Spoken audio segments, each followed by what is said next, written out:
नमस्कार दोस्तों, स्वागत है आप सभी का हमारे इस चैनल द अंशु वॉइस पर। दोस्तों, अगर आप भी अपनी लाइफ में कुछ नया सीखने की चाह रखते हैं तो इस चैनल को अभी सब्सक्राइब कर लें। हर महादेव, जय शिव शंभू। दोस्तों, क्या आपके पितर आपसे नाराज हैं और क्या आपको लगता है कि आपके पितरों की वजह से आपके घर की सुख शांति में रुकावट आ रही है और आपके कार्य नहीं बन रहे हैं, या आप संतान की कमी और धन की कमी या कर्ज से परेशान हैं, या आपका भाग्य आपका साथ नहीं दे रहा है? तो दोस्तों, इस बार के पितृपक्ष में अगर आप तुलसी के पौधे में ये एक चीज चढ़ा देते हैं तो आपके सभी पितृ दोषों का तुरंत ही नाश हो जाएगा और आपको मिल जाएगी सभी संकटों और कष्टों से मुक्ति। और दोस्तों, इस एकमात्र उपाय को करने से आपको धनवान मालामाल होने से कोई नहीं रोक सकता और आपकी जो भी मनोकामना है वो भी पूरी हो जाएगी। दोस्तों, इस बार 29 सितंबर 2023 से पितृपक्ष बहुत ही दिव्य और दुर्लभ संयोग लेकर आया है। दोस्तों, इस पितृपक्ष में राजयोग, कालसर्प दोष के साथ साथ धन लक्ष्मी योग भी बन रहा है, जिसकी वजह से इस बार के पितृपक्ष श्राद्ध का बहुत अधिक महत्व बढ़ गया है। और इस पितृपक्ष पर यदि आप तुलसी के पौधे से जुड़ा यह आसान सा उपाय कर लेते हैं तो आपकी सभी समस्याओं का तुरंत ही अंत हो जाएगा। इसीलिए दोस्तों, वीडियो को आखिर तक जरूर देखें। और अगर आप भी अपने जीवन में महादेव की कृपा पाना चाहते हैं और पितरों का आशीर्वाद पाना चाहते हैं तो वीडियो को लाइक करके कमेंट में हर हर महादेव लिखना ना भूलें। दोस्तों, पितृपक्ष की शुरुआत इस साल भाद्रपद मास के शुक्ल पक्ष की पूर्णिमा तिथि 29 सितंबर 2023 दिन शुक्रवार से हो रही है, जो 14 अक्टूबर 2023 दिन शनिवार तक रहेगा। पंचांग के अनुसार 29 सितंबर 2023 दिन शुक्रवार को दोपहर 3:26 तक भाद्रपद पूर्णिमा है। इसके बाद अश्विन मास के कृष्ण पक्ष की पहली तिथि प्रतिपदा शुरू हो जाएगी। इसीलिए पितृपक्ष से संबंधित सभी कार्य 14 अक्टूबर तक ही संपन्न कर लेना बेहतर होगा। दोस्तों, पितृपक्ष भाद्रपद माह की पूर्णिमा से शुरू हो जाते हैं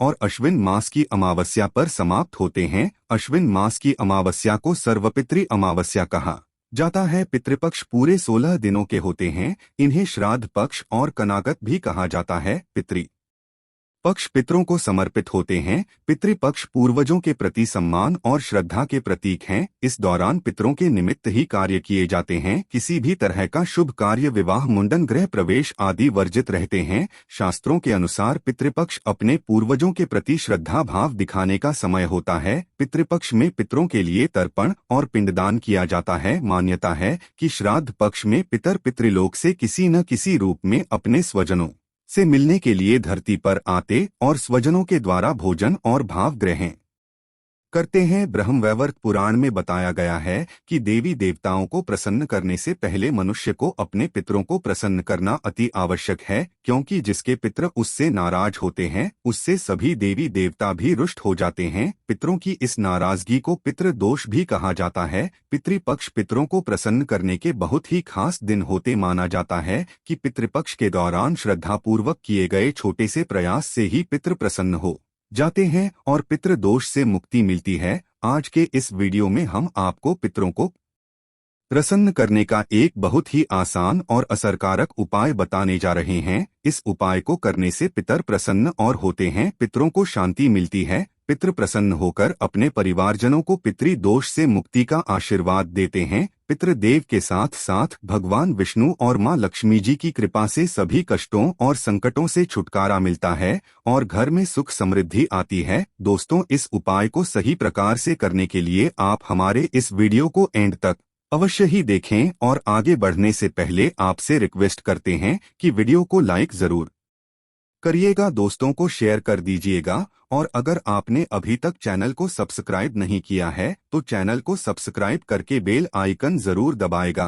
तो आइए जानते हैं इस उपाय के बारे में। दोस्तों, वैसे तो इस उपाय को आप पितृपक्ष में किसी भी दिन कर सकते हैं, लेकिन इस उपाय को पितृपक्ष में आने वाले गुरुवार और एकादशी के दिन अवश्य ही करना चाहिए, क्योंकि गुरुवार और एकादशी का दिन भगवान श्रीहरि विष्णु को समर्पित है और शास्त्रों में बताया गया है कि भगवान विष्णु जी ही पितृदेव है, यानी कि पितरों को प्रसन्न करने के लिए भगवान विष्णु जी को प्रसन्न करना अति आवश्यक है। गुरुवार और एकादशी के साथ साथ इस उपाय को पितृ अमावस्या, जिसे सर्व पितृ अमावस्या भी कहा जाता है, उस दिन अवश्य ही करना चाहिए, क्योंकि सर्वपितृ अमावस्या पर सभी पितरों के निमित्त श्राद्ध तर्पण किए जाते हैं। सर्वपितृ अमावस्या पर पितरों के निमित्त किए गए पूजा से सभी पितृ प्रसन्न हो जाते हैं और पितृ दोष से मुक्ति मिलती है। तो आइए जानते हैं इस उपाय के बारे में। उपाय करने के लिए स्नान करके स्वच्छ वस्त्र धारण करें। ध्यान रखें, इस उपाय को करते समय भूलकर भी काले रंग के वस्त्र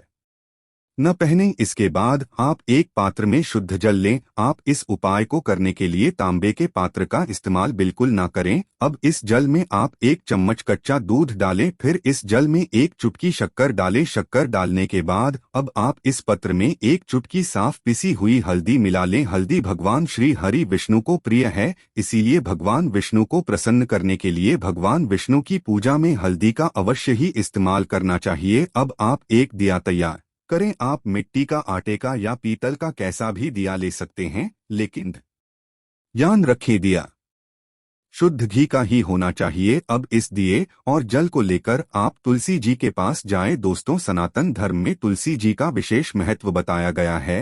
हिंदू धर्म में मान्यता है कि तुलसी के पौधे की जड़ में सभी तीर्थ, मध्य भाग तना में सभी देवी देवता और ऊपरी ही शाखाओं में सभी वेद यानी चारों वेद स्थित है। पद्म पुराण में उल्लेख है कि तुलसी जी का एक पौधा जिस जगह होता है वहां ब्रह्मा, विष्णु और महेश निवास करते हैं। तुलसी जी की सेवा करने से व्यक्ति के महापातक संपूर्ण पाप भी नष्ट हो जाते हैं। तुलसी जी को हरिप्रिया कहा जाता है। हिंदू धर्म में मृत्यु के समय व्यक्ति के मुख में तुलसी का पत्ता रखा जाता है। धार्मिक दृष्टि से इसका बड़ा महत्व है। कहते हैं कि तुलसी हमेशा भगवान श्री हरि विष्णु के सिर पर सजती है। तुलसी धारण करने वाले व्यक्ति को यमराज कष्ट नहीं देते। मृत्यु के बाद परलोक में व्यक्ति को यमदंड का सामना नहीं करना पड़ता, इसलिए मरते समय मुख में तुलसी का पत्ता रखा जाता है। माना जाता है कि मृत्यु के समय तुलसी का पत्ता मुंह में होने से प्राण त्यागना के समय होने वाले कष्ट से भी राहत मिलती है, क्योंकि ये सात्विक भाव को जगाता है। पितरों को प्रसन्न करने के लिए तुलसी जी का पूजन अवश्य ही करना चाहिए। शास्त्रों में बताया गया है कि तुलसी जी की सुगंध मां लक्ष्मी जी को अपनी तरफ आकर्षित करती हैं। तुलसी का पौधा जिस जगह होता है या जिस परिवार के व्यक्ति पितृपक्ष के दौरान तुलसी जी का पूजन करते हैं, उनके पितर उनसे बहुत ही प्रसन्न होते हैं और पितरों की आत्मा को शांति और तृप्ति मिलती है। इसलिए पितृपक्ष में तुलसी का पौधा यदि घर में लगाया जाए या सही विधि से तुलसी जी का पूजन किया जाए तो इससे पितृ प्रसन्न होते हैं और उनके आशीर्वाद से जातक के जीवन की सारी दिक्कतें दूर हो जाती है। तुलसी जी का पूजन करने के लिए आप जल और दिया लेकर तुलसी के पौधे के पास जाएं। अब आप पूर्व दिशा की तरफ मुंह करके खड़े हो जाएं, यानी आपको ईस्ट की तरफ अपना मुंह कर लेना है, जहां से सूर्योदय होता है। इसके बाद आप भगवान विष्णु जी और मां लक्ष्मी जी को प्रणाम करें, तुलसी माता को प्रणाम करें, पितृदेव को प्रणाम करें। फिर आप भगवान विष्णु जी के द्वादश मंत्र ओम नमो भगवते वासुदेवाय का जाप करते हुए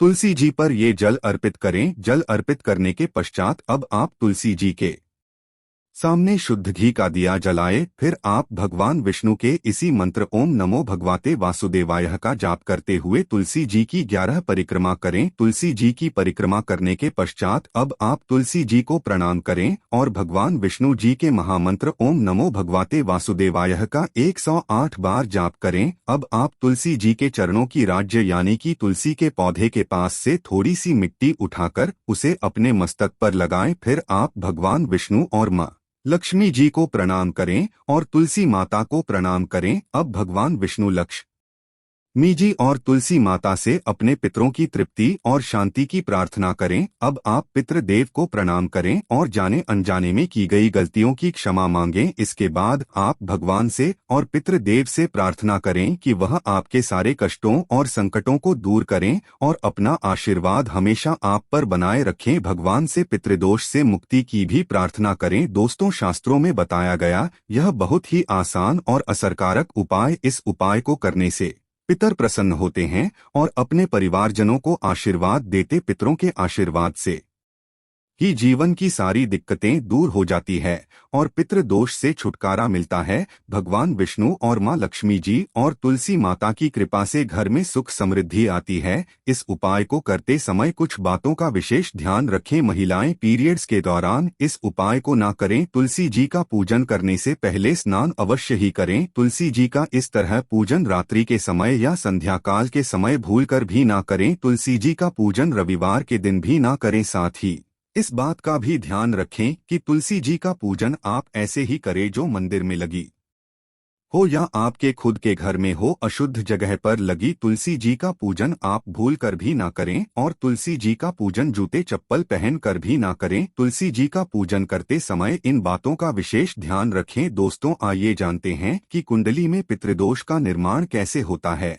और इससे कैसे बचा जा सकता है। दोस्तों, हिंदू धर्म में पूर्वजों का बहुत महत्व दिया जाता है। उनकी आत्मा की शांति के लिए व्यक्ति श्राद्ध पिंडदान करते हैं। हर महीने की अमावस्या तिथि के अलावा पितृपक्ष के 15 दिन पितरों को ही समर्पित होता है। इस समय पितरों की आत्मा की शांति के लिए और उनका आशीर्वाद पाने के लिए श्राद्ध, तर्पण, पिंडदान, दान पुण्य आदि किया जाता है। वहीं पितरों के नाराज होने पर कुंडली में पितृ दोष का निर्माण हो जाता है। पितृ दोष के कारण जीवन में कई तरह की समस्या उत्पन्न हो जाती है। इसके साथ ही मनुष्य कई तरह के कष्टों का सामना करता है। ऐसे में आइए जानते हैं कि कुंडली में पितृ दोष का निर्माण कैसे होता है और इससे कैसे बचा जा सकता है। ज्योतिष शास्त्र के अनुसार जब हमारे पूर्वजों की आत्माएं तृप्त नहीं होती, 84 लाख योनियों में भटकते रहते हैं, तो ये आत्माएं पृथ्वी लोक में रहने वाले अपने वंश के लोगों को कष्ट देती है। इसी कष्ट को ज्योतिष शास्त्र में पितृदोष कहा गया है। मान्यताओं के अनुसार मृत्युलोक से हमारे पूर्वजों की आत्माएं अपने परिवार के सदस्यों को देखती रहती है। जो लोग अपने पूर्वजों का अनादर, उनके बताए गए रास्ता पर नहीं चलते हैं या उन्हें कष्ट पहुंचाते, जिस कारण इससे दुखी दिवंगत आत्माएं उन्हें शाप देती है, इसी शाप को पितृदोष माना जाता है। ज्योतिष शास्त्र के अनुसार जब किसी व्यक्ति की कुंडली के लग्न भाव और 5वें भाव में सूर्य, मंगल और शनि विराजमान होते हैं तो पितृदोष का निर्माण हो जाता है। इसके अलावा कुंडली के अष्टम भाव में गुरु और राहु एक साथ आकर बैठते हैं तो भी पितृदोष का निर्माण होता है। जब कुंडली में राहु केंद्र में या त्रिकोण में मौजूद होता है तो पितृदोष बनता है। इसके अलावा जब सूर्य, चंद्रमा और लग्नेश का राहु से संबंध होता है तो जातक की कुंडली में पितृदोष होता है। जब कोई व्यक्ति अपने से बड़ों का अनादर करता है या फिर उसकी हत्या कर देता है तो ऐसे व्यक्ति को पितृदोष लगता है और जीवन नरक बन जाता है। जब किसी व्यक्ति की कुंडली में पितृदोष का निर्माण होता है तो ऐसे व्यक्ति को अपने जीवन में कई तरह की बाधाओं का सामना करना पड़ता है। ऐसे व्यक्ति के विवाह में देरी होती है, विवाह टूट सकती है, तलाक की स्थिति उत्पन्न हो जाती है, वैवाहिक जीवन में हमेशा तनाव बना रहता है। ऐसी महिलाओं को गर्भधारण में समस्याएं आती हैं, बच्चे की अकाल मृत्यु हो सकती है, जीवन में कर्ज और नौकरी में परेशानियां आती रहती हैं। इसके अलावा ऐसे लोगों के घर में या परिवार में आकस्मिक निधन या दुर्घटना हो सकती है। लंबे समय से किसी बीमारी के चलते परेशान रह सकते परिवार में विकलांग या अनचाहे बच्चे का जन्म हो सकता है। ऐसे व्यक्ति को बुरी आदतों की लत भी लग सकती है। पितृदोष होने पर मिलते हैं ये संकेत। यदि किसी जातक की कुंडली में पितृदोष हो तो उसे अपनी जीवन में कई तरह के कष्ट झेलने पड़ते। पितृदोष के कारण शादी में भी बाधा आती है। ऐसे में विवाह में देरी होने लगती है, समय से शादी नहीं हो पाती है। पितृदोष के कारण वंश वृद्धि रुक जाती है। ऐसे में संतान प्राप्ति में बाधा आ जाती है। इसके साथ ही संतान के करियर से संबंधित भी समस्या उत्पन्न हो जाती है। अगर किसी जातक की कुंडली में पितृदोष होता है तो वह कई तरह की बीमारियों से ग्रसित हो जाते हैं। समय समय पर उनका सेहत बिगड़ने लगता है। धीरे धीरे वह मानसिक तनाव में आना शुरू हो जाते हैं। पितृदोष से मुक्ति के लिए करें उपाय। पितृदोष धन हानि और परिवार की तरक्की में रुकावट का कारण बनता है। कई कोशिशों के बाद भी व्यक्ति को सफलता नहीं मिल पाती है। पितरों के नाराज होने से व्यक्ति कंगाली की ओर चला जाता है। इसके साथ ही परिवार को आर्थिक तंगी का भी सामना करना पड़ता है। पितृदोष के कारण पारिवारिक कलह बनने लगते, घर में झगड़े होते हैं। यदि बार बार बिना कारण के घर में झगड़े हो रहे हो तो ये पितरों की नाराजगी का संकेत माना जा सकता है। पितृ दोष होने के कारण परिवार के सदस्यों के बीच तनाव की स्थिति बन जाते हैं। इसके साथ ही कोई न कोई सदस्य हमेशा बीमार रहता है, किसी बड़ी बीमारी से ग्रस्त रहता है। पितृ दोष होने से जातक के रोजगार में बाधा आती है, उन्हें मन मुताबिक नौकरी नहीं मिल पाती है। पितृ दोष से मुक्ति के लिए करें ये आसान उपाय। पितृ दोष से मुक्ति पाने के लिए प्रतिदिन पीपल के पेड़ में जल चढ़ाना चाहिए। जल में काले तिल को मिलाकर दक्षिण दिशा में अर्घ्य देने से भी पितृ दोष से मुक्ति मिलती है। अमावस्या और पितृपक्ष में श्राद्ध पिंडदान आदि कर्म करने से भी पितृ दोष से मुक्ति पाया जा सकता है। इसके साथ ही इस उपाय को करने से न केवल पितृ दोष से मुक्ति मिलती है, साथ ही इससे पितृ भी प्रसन्न होते हैं। पितृ दोष को दूर करने के लिए पितृपक्ष में स्वर्ण दान करना भी सबसे लाभकारी माना जाता है। कुंडली में पितृ दोष से मुक्ति के लिए व्यक्ति को अपने घर में हर अमावस्या पर श्रीमद्भागवत के गजेंद्र मोक्ष अध्याय का पाठ करना चाहिए। पितृ दोष से मुक्ति के लिए जरूर करें यह काम। प्रत्येक चतुर्दशी, अमावस्या और पूर्णिमा के एक दिन पहले पीपल पर दूध चढ़ाना चाहिए। ऐसा करने से न केवल पितृ दोष से छुटकारा मिलेगी बल्कि काल सर्प दोष से भी मुक्ति मिलेगी। यदि कुंडली में पितृ दोष बन रहा हो तो जातक को अपने घर की दक्षिण दिशा की दीवार पर अपने स्वर्गीय परिजन का फोटो लगाकर उस पर हार चढ़ाना और रोज उनकी पूजा करके उनसे आशीर्वाद प्राप्त करना चाहिए। इससे नाराज पितर प्रसन्न हो जाते हैं। पितृ दोष के उपाय के लिए व्यक्ति को काले कुत्ते को उड़द के आटे से बने रोटी हर शनिवार को खिलाने से शनि राहु केतु तीनों ग्रहों का नकारात्मक प्रभाव कम होता है और साथ ही मनुष्य पितृ दोष से मुक्ति पा लेता है। पितृ दोष को कम करने या मुक्ति पाने के लिए सर्वपितृ अमावस्या पर पितरों को खुश करने के लिए उनके चित्र पर पुष्प अर्पित करना चाहिए। तो दोस्तों, आशा करते हैं पितृपक्ष से जुड़ी ये सभी जानकारी आपको पसंद आई होगी। अगर आपको वीडियो अच्छा लगा हो तो वीडियो को लाइक जरूर करें और चैनल को सब्सक्राइब करना ना भूलें। हर हर महादेव, जय शिव शंभू।